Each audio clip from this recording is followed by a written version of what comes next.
My name is Dr. Pedro Portillo. I've been a member of the Holy Tabernacle Ministry for 19 years. I started out in New York. I came here from Trinidad, West Indies for the teachings of the Grand Master, Dr. Malachi Z. York. Since then, I've been through the many schools of higher learning as a member of the Holy Tabernacle Ministry. And now it gives me great pleasure to introduce God in person, our Grand Master, Dr. Malachi Z. York.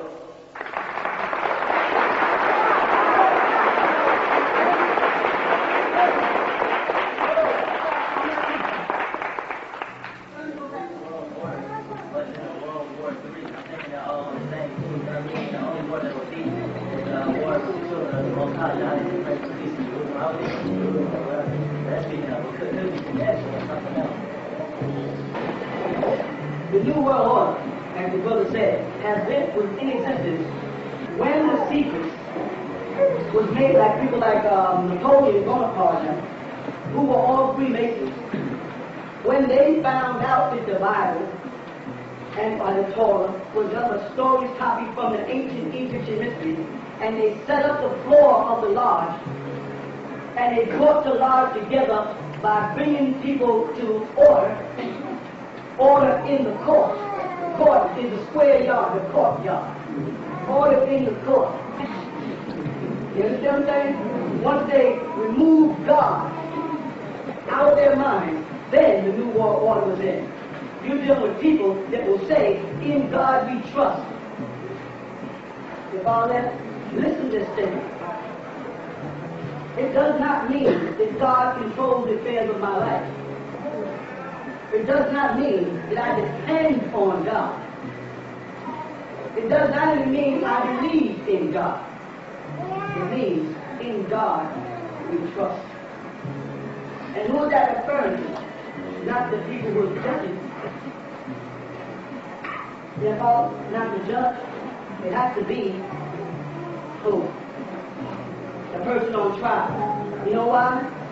Because if the judge believed in God we trust, he wouldn't call himself a judge. God would be a judge.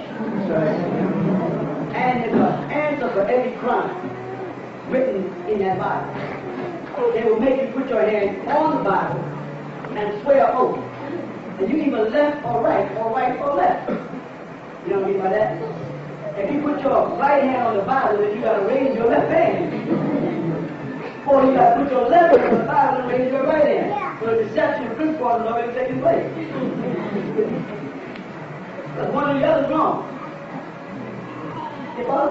So when he takes the law in his own hand and sentences a person to death, he violates the commandment, thou shalt not kill. The judge becomes a killer. But in his world, in the New World Order of things, in Freemasonry, if you violate the secrecy, it is all right to take your life. That's part of the religion. And that's called oath you take when you join, that you promise to keep their secrets or surrender your life. So that's the order under which they sentence you to death. And they only call it capital punishment because the head of the capital has to declare. So it moves from the judge to the president. Capital punishment. A martial system, which is the military system. So when they sentence someone to death and get in the gas chamber, they know they're going against the Bible. See, the difference is their understanding of the Bible is different than yours. Their understanding of Jesus is different than yours. Their understanding of Moses, when they hear the name Solomon, they break the word down to Sol, on, and on. Sol, son, on, the Hebrew deity, and on, the Egyptian deity. Everything is broken down to triads. That means 3 points. 1, 2, 3. Person, places, things. All the lots, 3 degrees. You understand? Everything. They do not follow the instructions they give you. They are an exception to the law. So when you start reading the Bible, and you don't know nothing about the ancient Hebrew language, you are in a bad position. And this is why If anybody did any traveling, you'll find in most countries you go in, everybody speaks more than one language except America. There's one of the few countries where everybody speaks one language. And if you are born of Latino or Hispanic descent, they will try to make you stop speaking Spanish. Won't give you a job. Refuse to let you speak Arabic, Amharic, whatever your language, they want you to stop speaking it and speak English and get your mind trapped in English. Because they control the phonetics of English. They control the emotional state of people by English. If you're watching television, they can't subliminally seduce you if you don't understand what they're saying. So it's important that they're concentrating. And when they say they want to introduce to you ebonics, that's reverse psychology. They're doing that because this will make us rebel against ebonics and try to make us go to court to enforce English. And then when ebonics, listen close now, once ebonics has been overthrown, then they can come back and say, now what about Spanish? They've been trying to make this country one language. You understand? But we got too many immigrants, too many different languages. So the only way to get a law into Congress to get all these other languages out without looking like they anti-United Nations is to fabricate something called ebonics. And I know, and you know, we really don't want our children talking about it. So we will come out, because we're good fighters. We like to start revolutions. So we will come out and start protesting by the middle of the summer about ebonics. And once it's entered into law that English is the standard language of this country, and that we don't need dialects, then what will they do? All the signs in Chinatown have to be changed to English. Everybody who comes in the country from, let's say, Dominican Republic or Cuba has to learn how to speak English.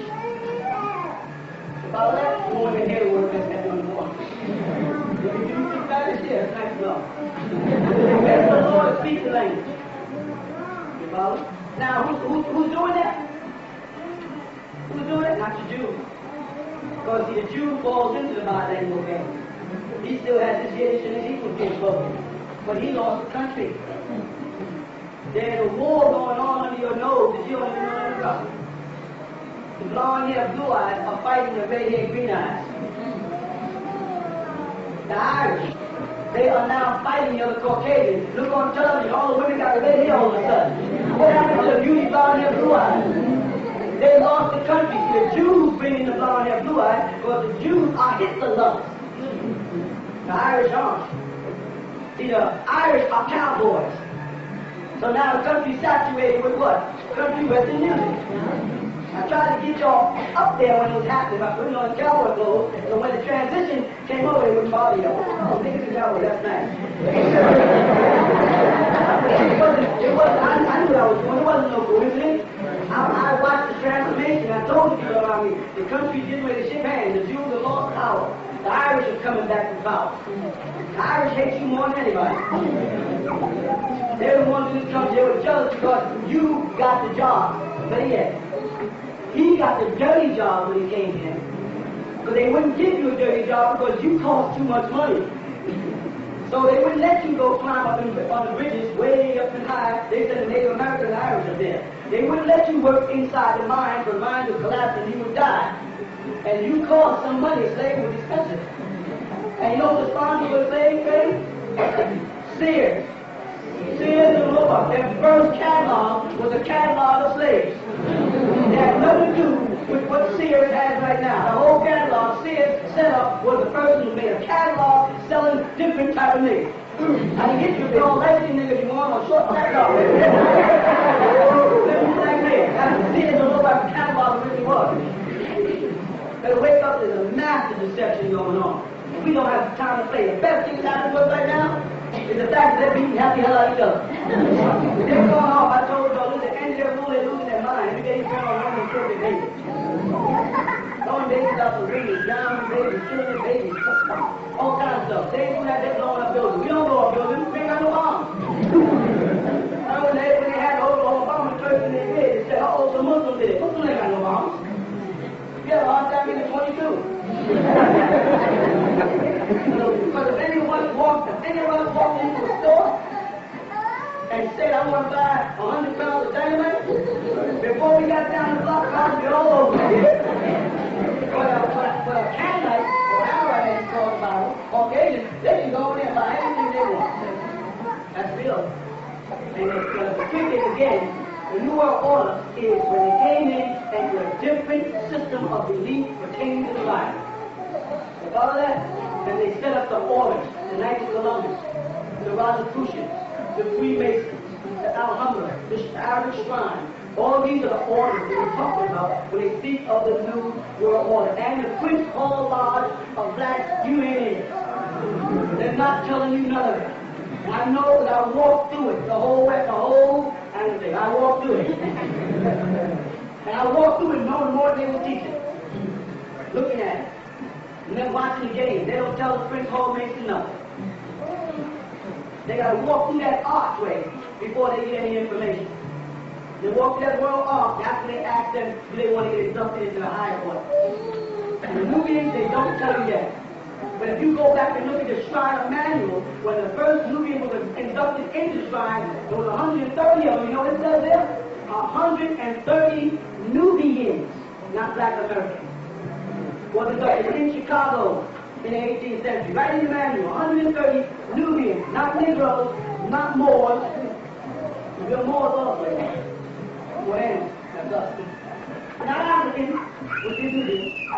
But they literally have in the Shrine Manual Nubians. Understand? And if they are the elite of intelligence of all their society, women, then they see you as Nubian. When you step out of the realm of ignorance and into the light of the Freemasonry, when you came out the desert sand, you follow that and stand on solid ground, then you become a Nubian. Now, don't believe me. Go ask the Shrine and tell the truth. Or go look it up in Chicago in 1875, when they first had their first meeting at a methodology called. Oh, and they say 130 Nubians. Why would the Shriners and the Freemasons, the elite of intelligence on earth, refer to you as Nubians, if you're a Shantae, if you're Islamic Hebrew, if you're a Hebrew Israelite? Why would they say Nubian? They know the culture is around the Nubian. Why would Marcus Garvey raise a Nubian flag and then tell y'all it's a Black American flag? He raised a black, red, and green flag, or a red, black, and green flag. And if you go to Nubia today, in Aswan, in Karnak, in Nubia, in lower, what they call lower southern Egypt, but you know, you go there today and go amongst the Arabs, you'll see a black, red, and green flag with a white spear and crescent. They were using it against the Mahdi's time, who was born in 1845. Right? So that flag was over there in a place called Nubia or Sudan before Marcus Garvey got it from Bruce Ali, who was a Sudanese who was living in Egypt as a general. So Bruce Ali, who was responsible for the teachings of Marcus Garvey, Noble Jawahari, Master Prophet Muhammad, Daddy Grace, Father Divine, all of them were going to that same lodge. The Sultan's Lodge, they call it. All of them belonged to the same lodge. They go to the same Masonic temple. At the time it was called the Art Temple in Chicago. That's where the Nation Islam had their first meeting. All gathered there. They referred to you as Nubian. That meant Egyptian. Nubian, covered Hamite, Cushite, Mizraite, Footite, all that Bible, all the Bible tribes you find in Genesis chapter 10, they would call you that. You want to call yourself Israelite. Israelite is another one of the words. Isis, Ra, and El. Israel. Isis, Ra, and El. They don't use Isis. They use Inanna, Ishtar, Dina, the symbol of the crescent and star, the Danites, the crescent, Samson, a Danite. What was Samson's mother's name? Merab, Hebrew. Merab. You know what that is? Mary. She was a virgin. Read the time. She gave birth as a virgin, but the Hebrew word meant young woman. And he was to save his people. He had supernatural strength of God incarnate. A Nazarite, the Bible says. Jesus of Nazareth. And his father, whose name is Manoah, came home and asked his wife, how did you get pregnant? And she said, an angel came to me and impregnated me. And he didn't believe it. And you think I'm telling you stories that you can't read? It's in Judges. Read the 13th chapter. It's there. Read it and you see it. He came and went out and looked for the angel and said, did you impregnate my wife? Doesn't that sound like the same thing that happened with Mary? And Joseph? And you think they're lying? You look in your book of Luke, or when Jesus was back in Jerusalem at age 17, right? Teaching in the temple. What did Mary say to him? Let everybody know? Yeah. Why have you done this to me and your father, Jesus? And Jesus' answer was, you know I must be about my father's work, to my spiritual father. But Mary did not say, why have you done this to me and your stepfather? Mary said, why have you done this to me and your father, Jesus? And Jesus said, you know I must be about my father. But what father was he talking about then? He was not talking about father on earth, but he said, our Father who art in heaven. He was talking about his heavenly father. Don't we all call him our heavenly father? But Mary thought Joseph was the father. Not herself. Now Mary, the one that got pregnant, and Mary gave birth to the child. Mary identified Joseph. Again, when the Nazarite called him, they said, who is he? Oh, he is the carpenter's son. Joseph's the carpenter's son. The people around there who lived around Jesus said, oh, you are Joseph's son. That's Joseph's boy.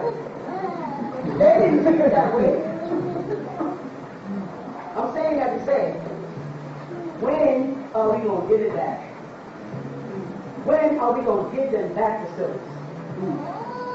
Because when are we going to stand on our own feet and do some research about ourselves? And I bet, please don't get mad at me because I'm talking about your Bible. Because I bet you, standing here, and not one of y'all can stand up here and walk the Bible with me. I bet you, I'll start from Genesis this year, you won't know the first word. Don't get mad at me because I'm your brother. I'm your brother sent here for you to straighten out this mess. Because you know how bad it's getting? It's getting so bad that we got Yahweh and Yahweh over here, my brother. Farrakhan over here, my brother. Reverend Price over here, my brother.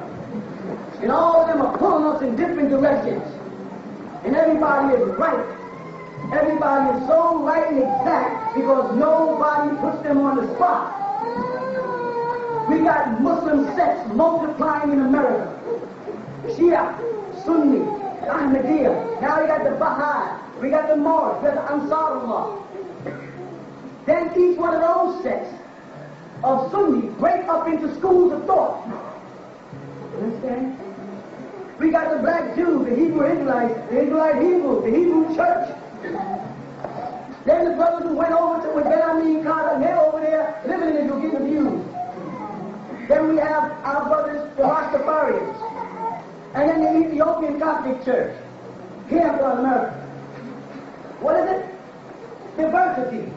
Divide and conquer. They keep putting us down and nobody stands up. No one stands up and points the finger at people. You know why? Because if I stand in front of a Muslim brother of mine and start pointing the finger, he wants to hurt me physically. Or he sends out some clone or some nerd who says we gotta kill that man. Don't kill me, prove me wrong.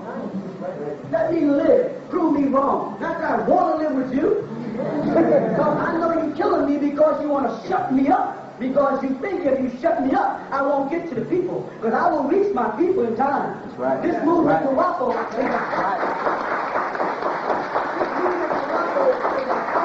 growing movement on the planet right now. We just opened up a new temple in Ghana, in Nigeria, in South Africa. We are spreading everywhere now. We just opened new in Barbados, in Haiti, in Jamaica. They don't hear.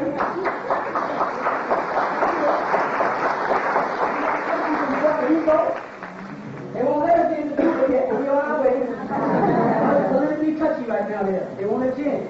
It's all right. And they're afraid of you. You know why? Because I'm not a leader reading flunkies. I'm a teacher. So stay out of my house. And stay out of my business. But you can never follow any of your school teachers going and getting their business. My brother wants to stand up and get holy and down, like he don't make no mistake. That is his prerogative. And you have a right to get in his business then. Because he's saying, I'm so holy. I'm so spiritual. I'm so righteous that I can't make any mistakes. Then you have every right to question. But a person stands up and says, I am your brother. I shoot the basketball. I could miss the rim. You with me? Like I just did so funny here. You know what I'm saying? We're trying to approach this thing this time, our last time, from a different angle. The approach this time is not for no preacher to stand up and start preaching to me about stuff he does not under or understand. I came in dismantling the language for you. But little things like you no longer want to understand anything. You want to now understand things. People say, what do you mean? There's no such word. But there's a word oversight though, huh? There's an undersight in English and an oversight. But when I introduce the word understanding, you say, no, you can't do that. Why can't I? You did it. In other words, I have to wait for you to create it to use it. No. I'm not it. You with me? It's time for you people to question your leaders, question your teachers, question. I have never said believe me. I said the word believe is to lie to Eve's children, to believe. Lie to Eve's children. Where they happen that? Right in the book of Genesis, where they say the devil is going to be out for the seed of the woman. She's out for our, he's out for our woman. If he can tear her down, he can tear us down. Because they are backbone as bad as you pretend they are. And if you go back to ancient Egypt, you see the woman was the backbone. When did he turn us against our women and against our men? When he's not against his woman controls him. His wife is controlling him. You with me? So this is a day and time when you have to open that mind and start to question people. And don't care who gets mad at you. When a Muslim stands up and says to you, Ashhadu an la ilaha illallah, wahdahu la sharika lahu, say, wait a minute. Hold, wahdahu la sharika lahu, what does that mean? Boy, brother, it means out there when there is no God but Allah, and He alone has no partner. Let me see that word for word. Let me see where you got that from. And why do you have to say it? Why do I have to say La ilaha illallah Muhammad? Why do I have to keep saying it if it's true? Why do I have to establish that there's only one God if there's only one God? You understand? Is it necessary? It ain't necessary.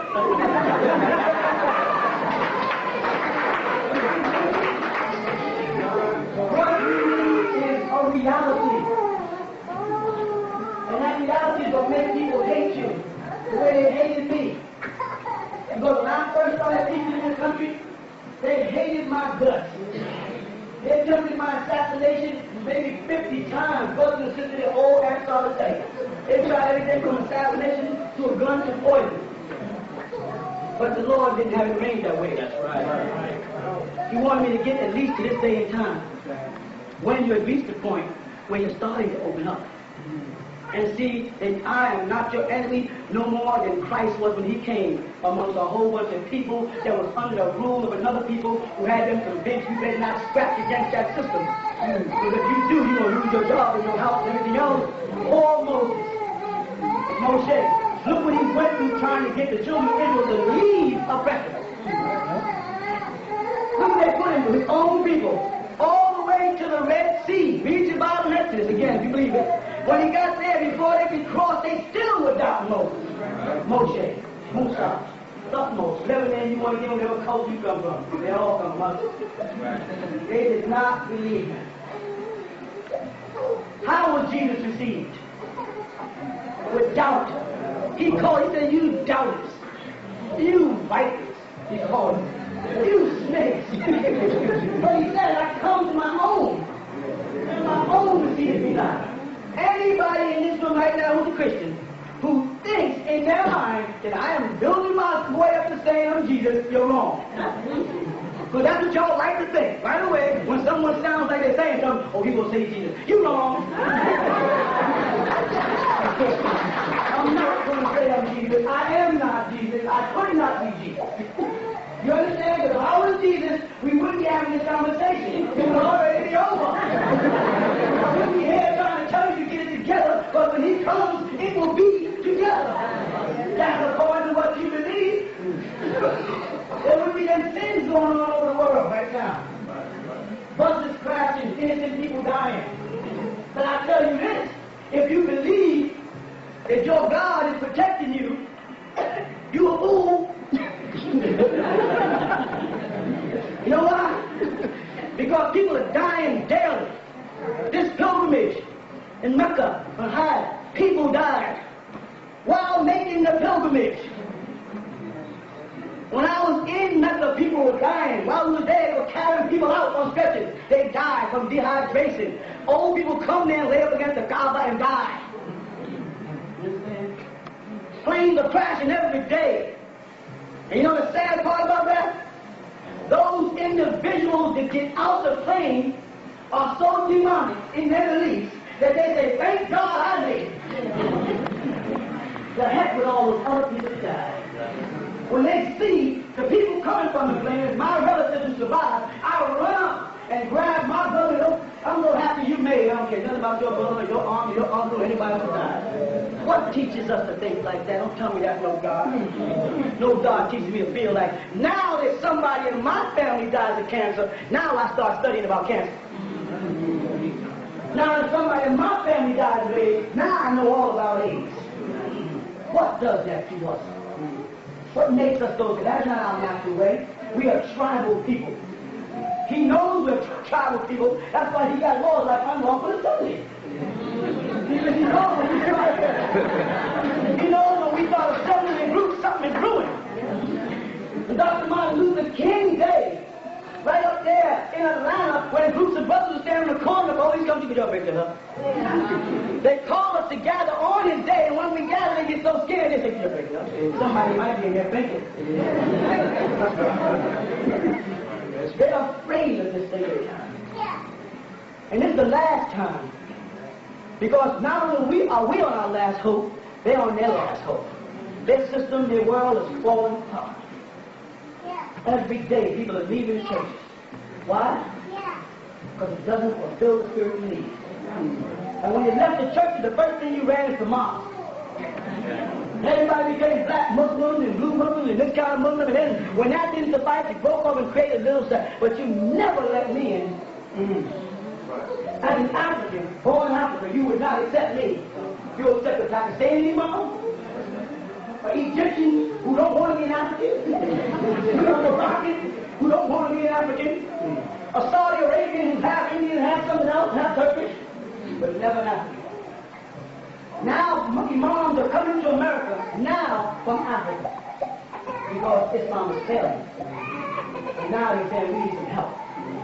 So now it's not giving the Christianity sectors over here. Right? So they got millions of followers around the world who need to get Senegalese are coming in now.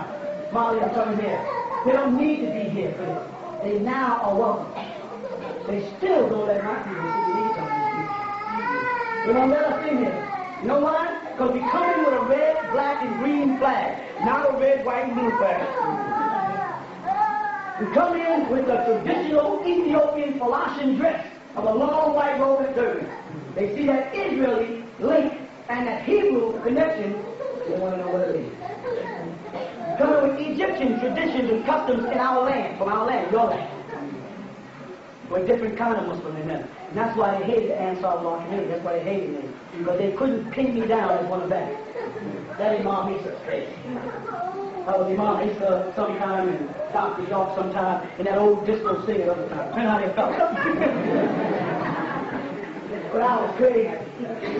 He's got his own faith. They're innovators, deviators from the basic fundamentals of Islam. Say, excuse me, what is the fundamentals of Islam? That Khamsa Shahadati. What is Khamsa Shahadati? The 5 pillars of faith. Excuse me, sir. We're talking about my soul. I'm not building a house. Don't give me no metaphor. Talk directly to me. I'm a spiritual person. I don't need to hear a metaphor. I need to hear a fact. What is Islam going to do for me as a people in a Christian country but get me hit upside the head? Come down and make salah, prayer. I'm in the middle of work. I can't walk up to this non-Muslim boss of mine and say, excuse me, sir, but it's around 12 o'clock. I got to make salah for Dhuhr. You say, what? I got to make salah for Dhuhr. My new bread, they make new bread in a butt like a what? Or I get fired. Come around to Shahul Ramadan, the month of Ramadan, I got to fast for 30 days. How am I going to be a construction worker, swinging a sledgehammer, and I'm hungry, and I'm thirsty? Is this practical thinking? No. It don't work for us.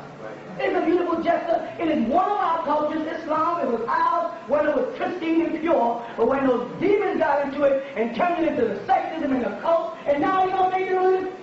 They beating each other up. Iran fighting Iran. We wasn't doing that in our religion. And Islam wasn't fair. It came to us from our brothers on the other side who brought it over there. We were already there with cultures. We were Yoruba. We had our family Arishi, Ogun, Obadala, Yemaya. Our families, deities that were us, looked like us, walked like us, talked like us, and lived. And all of them meant something to us, and it meant something to nature and surroundings. You know what they did that? They turned that into devil worship. Right. They said,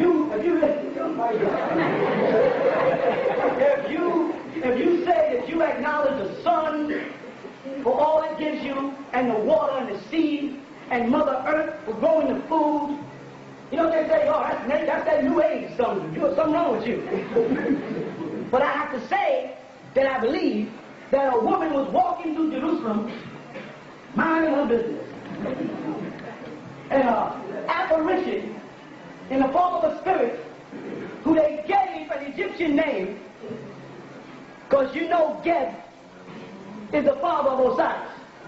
Geb, G-E-B. Now add the L on it. Gabriel, okay? And Osiris was the father of Horus. And Horus means horizon, the sun coming up, resurrection. You know, you die when the sun sets, and you rise when the sun rays. Something that does not really happen, so it's a metaphor to an incident. Because we know the sun does not set. The planet's moving. There's your Jesus story. Again, the strongest form of dispelling us is to pull us away from the realities of ourselves. And give us something we think is helping us. Because you know what? Your great-grandfather said, give me that old-time religion too. Your great-grandmother said, give me that Jesus.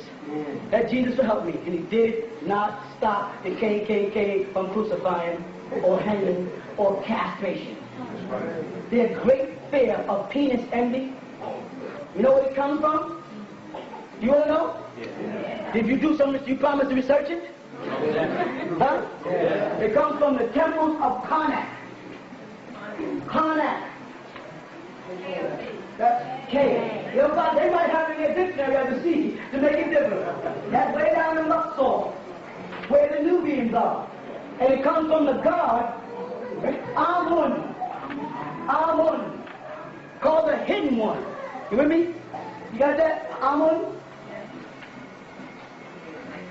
Amun's other name was Min.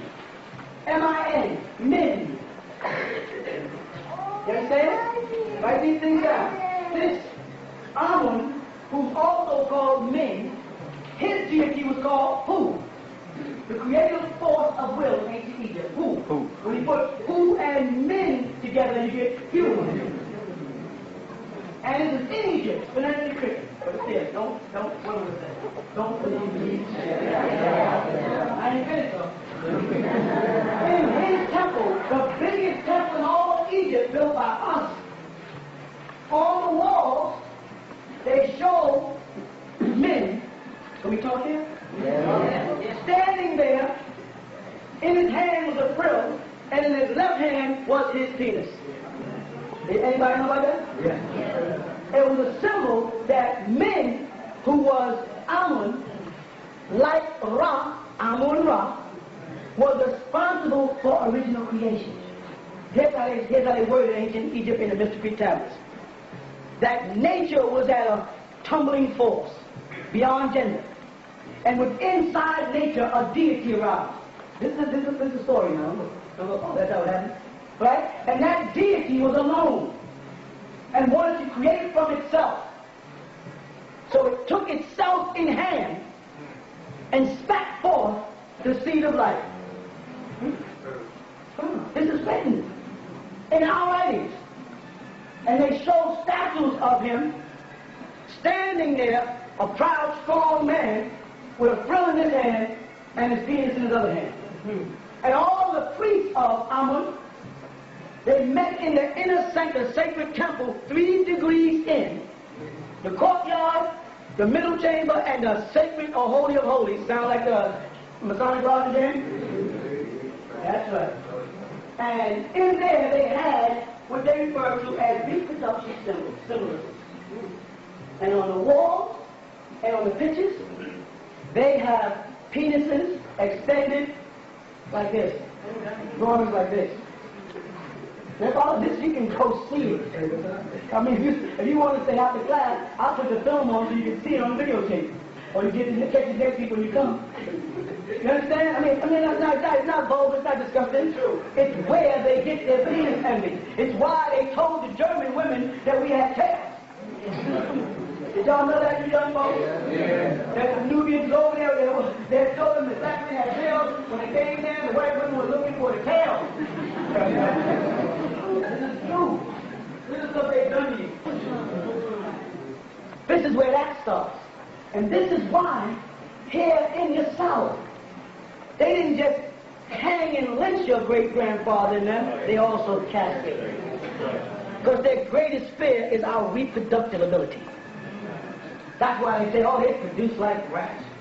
That's why they always got to say the biggest mistake Michael Jackson could have been made in all his career was grabbing himself. They talked about that over and over and over. Ice grabbed himself, the Caucasian rapper. There's no mention of that. But just what Michael Jackson did, he was on his way from black to white.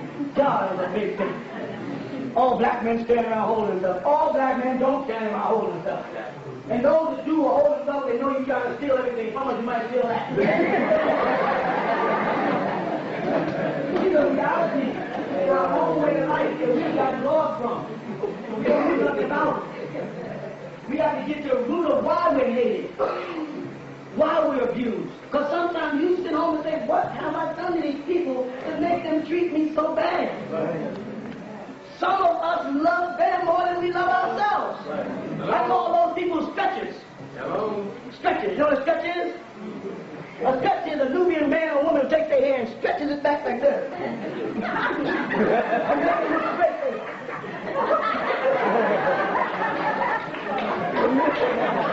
And as the sun starts to rise, the natural curl goes. But that's a sign that we love them more than we love ourselves. When we see a brother or sister with locks, which they falsely refer to as dreadlocks, if you should not dread our locks, oh, right away he must be some dope dealer. He must be some. There's a whole bunch of stereotypes. When the brothers from Jamaica came home and tried to help you here in America, they thought you was Jerry on the back, walking down the street, and they told you about letting your hair go natural like a lion's mane. You got mad at them, called them drug dealers, and was going along with the system. And then they made a movie, The Predator, and said, see, the Predator got dragged. That's all part of the subliminal destruction, not subliminal seduction. Subliminal seduction is a lustful attack. Subliminal destruction is a mental attack.